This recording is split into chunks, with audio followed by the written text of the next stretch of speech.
अस्सलाम वालेकुम नाजरीन, मैं हूं हकीम आमिर रज़ा गुभाया। आज का जो मौजू है वो है इतलाम। इतलाम और जरियान ये दो तरह के हैं।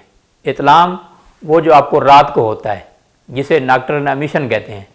हिंदी में इसका नाम है सपन दोष। रात को जब आप कोई ख्वाब देखते हैं, कोई हसीन लड़की ख्वाब में आ गई, जो शादीशुदा लोग होते हैं उनको भी इतलाम हो जाता है। उसकी वजह ये होती है कि उनका मादा तुलीद पतला हो चुका होता है।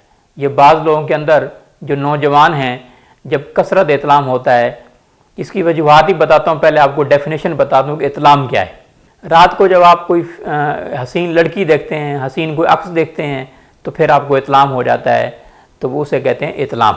जरियान जो होता है, जिसे नॉक्टर्नल एमिशन कहते हैं, शुक्र परमी कहते हैं। हिंदी नाम है इसका शुक्र परमी, उर्दू नाम है जरियान और इंग्लिश नाम है नॉक्टर्नल एमिशन।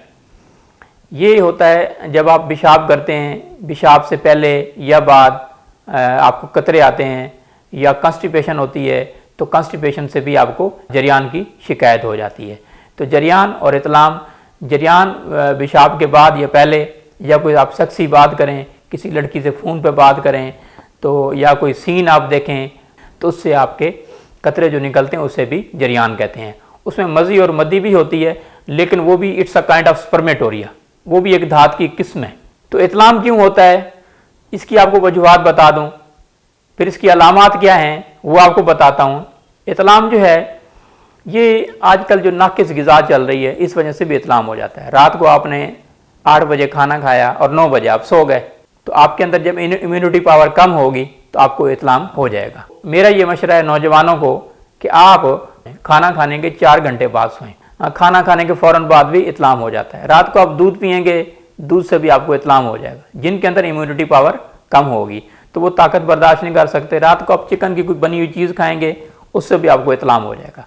ये चीज़ें आप इस्तेमाल ना कीजिए। उसके अलावा जो इतलाम होने की वजह है वो ये है कि जिन को आप कोई सेक्सी फिल्म देखते हैं, कोई सेक्सी सीन देखते हैं, बाज़ार में कोई हसीन लड़की फिर रही होती है, हसीन खातून फिर रही होती है, आप सोचते हैं काश ये मेरी दोस्त होती, काश ऐसी लड़की जो है मेरी बीवी होती, मेरी फ्रेंड होती। ये आपके ज़हन में जो गलत ख्याल होते हैं वो सारा दिन उभरते रहते हैं और आप सारा दिन सोचते रहते हैं, और रात को वही लड़की आपके ख्वाब में आ जाती है, और ख्वाब में जब आती है तो आपको उसका अक्स देखते हैं और आपको इतलाम हो जाता है। इसके बाद एक और मेन वजह है, वो ये है कि जब हम 18-19 साल की उम्र में होते हैं, जब हम बालिग होते हैं, फिल्में देखकर और इस तरह के माहौल में रहकर, तो फिर हम मास्टरबेशन मुज़नी करना शुरू कर देते हैं। जब मुज़नी करेंगे तो उससे कुछ अरसे बाद हम वीकनेस का शिकार हो जाएंगे। वीकनेस का शिकार होंगे तो फिर हम रात को कोई गर्म चीज़ भी खा के सोएंगे, कोई दूध भी पिएंगे, कोई मटन की चीज़ को खा के सोएंगे, चिकन की कोई चीज़ खा के सोएंगे, तो हमें फ़ौरन इतलाम हो जाएगा। अच्छा, उसके अलावा गर्म चीज़ों का इस्तेमाल करने से भी हो जाता है। आम रूटीन में भी अपना खुराक का भी हमारा बहुत अमल दखल है। तो ये वजूहात हैं इतलाम और जरियान की, और सेम जरियान की भी यही वजूहात हैं। जब आप बचपन में गलत कार्य करते हैं तो उसके बाद जो है, अभी क्योंकि बाली उम्र होती है, कच्ची उम्र होती है, तो उस सूरत में भी इतलाम होना शुरू हो जाता है। उससे फिर अपना हमारा जो आला तनासल है वो बहुत छोटा हो जाता है, सुकड़ जाता है। तो ये भी इतलाम के फिर नुकसानात हैं। जब आप मास्टरबेशन करेंगे तो इस तरह की अलामात जन्म लेंगी, अलामात से फिर वजूहात पैदा हो जाएंगी। तो हमें सबसे पहले चाहिए कि हम इन चीज़ों को कंट्रोल करें। और रात को सोते हुए इतलाम और जरियान का सबसे पहले आपको वजीफ़ा बताऊं। रात को सोते हुए अव्वल आखिर दुरूद इब्राहिमी, और 30वें पारे में है सूरह तारिक, वस्समाए वत्तारिक व मा अदराका मत्तारिक नज्मुस साकिब इन कुल्लु नफ्सिन लमा अलैहा हाफिज़ फलयंजुर इंसानु मिम्मा खुलिक। 30वें पारे में सूरह तारिक है, या मुकम्मल पढ़िए अव्वल आखिर दुरूद इब्राहिमी, और उससे पहले सोने की दुआ, अल्लाहुम्मा बिस्मिका अमूतु व अहया, ये सोने की दुआ है। उसके बाद आप सो जाइए, दाएं करवट सो जाइए और बावजू आप सोइए, और खाना खाने के 3 घंटे बाद आप सोइए। और रात को कोशिश करें कि नीचे गर्म बिस्तर ना हो। अगर गर्मियां हैं तो नीचे जो है आपके पाँव की तरफ कोई हल्की सी कोई चादर हो, और आपकी कमर के नीचे जो है कोई ऐसी चीज़ ना हो। और जब भी आप सोएं, दाएं करवट सोएं या बाएं करवट सोएं, पीठ के बल कभी ना सोएं। और रात को अगर आपको इतलाम कोई आप अक्स देखते हैं तो फ़ौरन आप उठ जाएं, फ़ौरन स्टैंड बाय हों। अगर आप फ़ौरन स्टैंड बाय होंगे, आपका इतलाम फ़ौरन रुक जाएगा। और अगर आप वहीं पड़े रहे कि अभी उठता हूँ